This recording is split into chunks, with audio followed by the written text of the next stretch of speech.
Assalomu alaykum hurmatli Muqat Qoji Botir kanali qatorchilar. Bugungi kunga 17-mart 2023 yil juma kunidagi jumadan keyingi tushdan keyingi obeddagi kurslar bilan tanishadi. Obeddan keyingi bizdan olsalar boshqa kommentatsiya hurmatli do'stlar.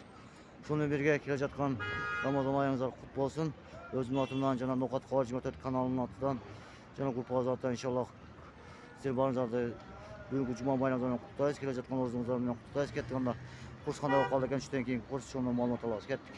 Hurmatli do'stlar, kompaniya bankiga keldik. Kompaniya bankda 87 so'm, 42 tiyin dollar, 93 so'm, 30 tiyin euro, 14 tiyin rubl ekan. Hurmatli do'stlar, rubl bugun tushib ketsa, tushib ketdi. Hurmatli do'stlar, qarangizlar.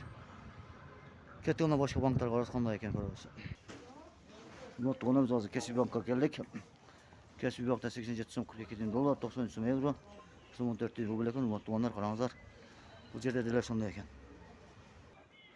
Hurmatli do'stlar, biz hozir Eko-Islom banka keldik. Eko-Islom bankda 87 so'm, 30 tiyin dollar, 93 so'm euro, 13,5 tiyin ekan rubl. Hurmatli do'stlar, bu yerda shunday ekan rubl. Qarangizlar.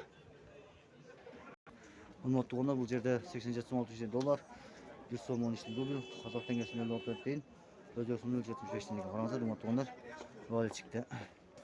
Hurmatli do'stlar, mana shu ikkinchi va oqshom almashuvchiga keldik. İkinci almashuvchi oqcha joylar 87 so'm, 70 tiyin dollar, 1 so'm 13 tiyin rubl, qozoq tengasi 0,13 tiyin, 4,75 tiyin. Qarangizlar, hurmatli do'stlar.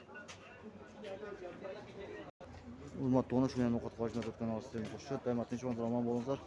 Kelayotgan Ramazon oyingizlar men o'zim notimdan jana Muqat Qoji Botir kanalining atidan baringizlar qutlaymiz.